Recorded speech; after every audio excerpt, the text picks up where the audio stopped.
My name is Nancy Roberts. I'm an economics professor at Arizona State University.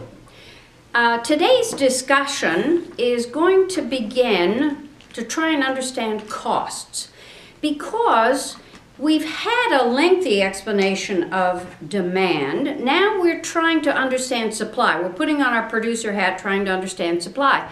And supply is more difficult, and it's a long road to find supply, because what we know is producers are interested in profits.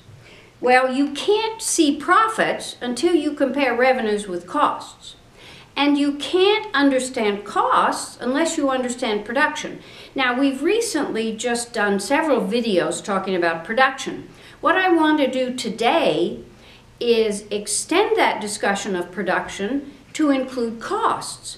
Now, when we talked about production, we said, look, there are two kinds of inputs, two kinds of resources, two kinds of factors of production that we use when we produce. We have fixed inputs, we have variable inputs. And so if we start thinking about costs, then we're really going to have two kinds of costs. We're going to have costs associated with fixed inputs. We're going to have costs associated with variable inputs. And if we think about total costs, then it would be the sum of my fixed costs plus my variable costs.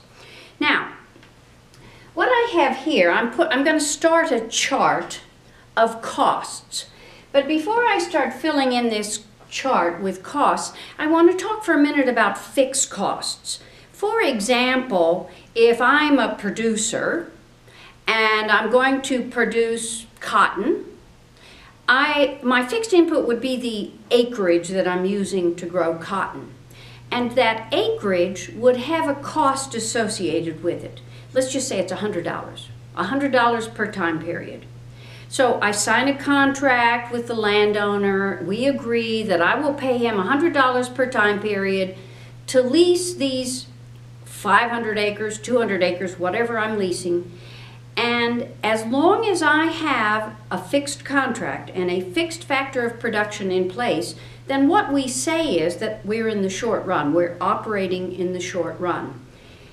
At the end of 3 years, or whenever my contract expires, then my inputs are all variable because I no longer have this fixed input.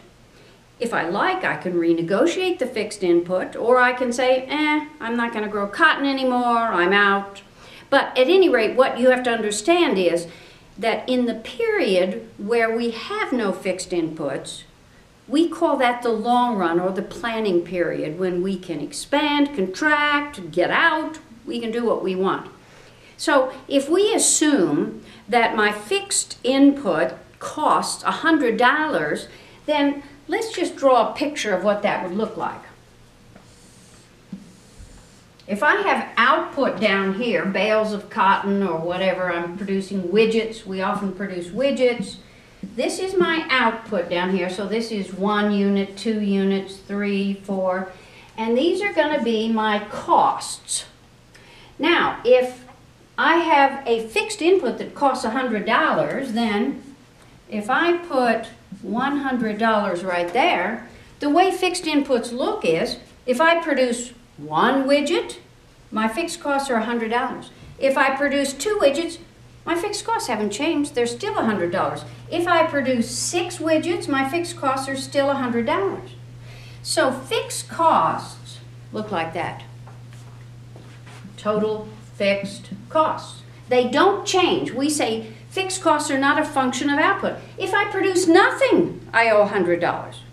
So fixed costs look like that. Now let's start talking about variable costs. So in my chart here, I'm going to put some numbers. I'm going to introduce some variable costs. Again, I've made up these numbers, but they follow the law of diminishing marginal productivity. So for example, total variable costs.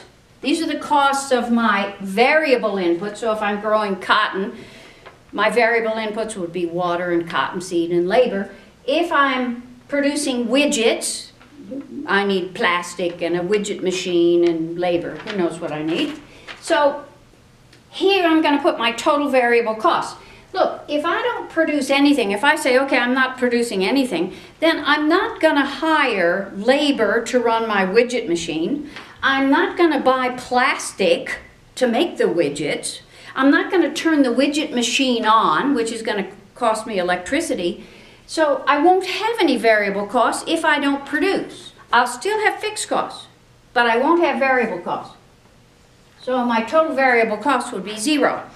If I make one widget, that means I'm going to have to buy some plastic. I'm going to have to hire some labor. I'm going to have to turn the machine on. So I'm going to have some costs associated with these variable inputs. And let's just say that I have $20 worth of cost when I make one widget. If I make 2 widgets, obviously I'm going to have to use more plastic. The machine's going to have to run longer. The labor's going to have to work longer.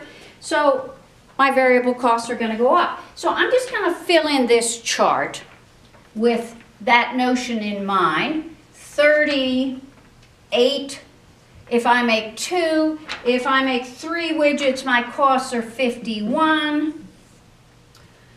62.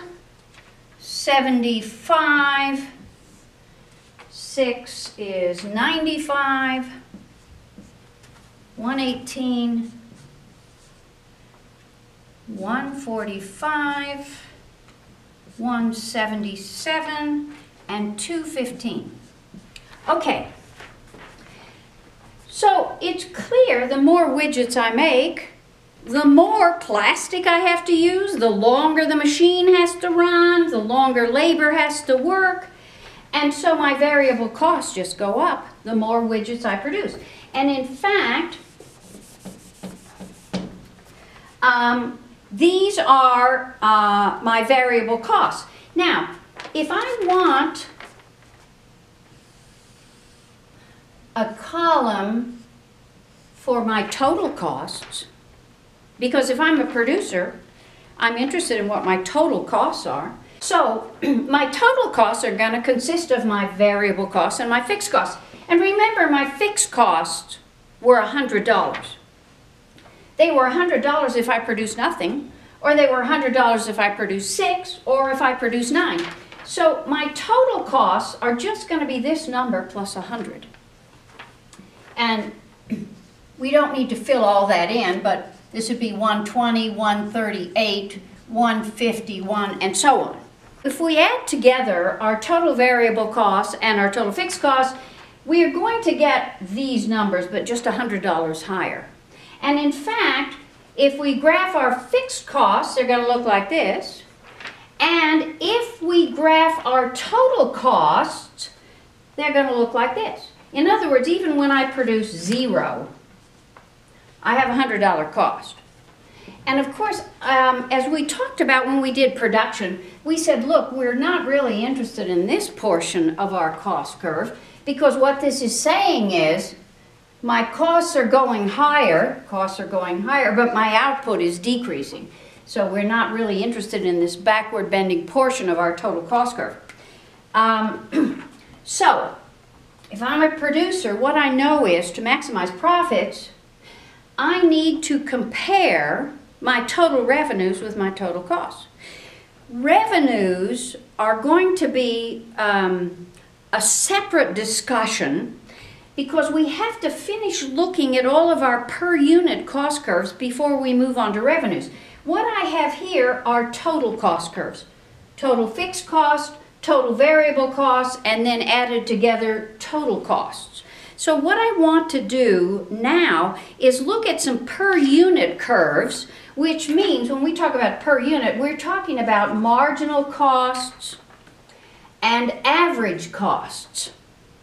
And average costs could be average fixed costs, or they could be average variable costs, or they could be average total costs. So we have to look at those cost curves, and again, we'll use this same data, and we'll graph those and see what they look like.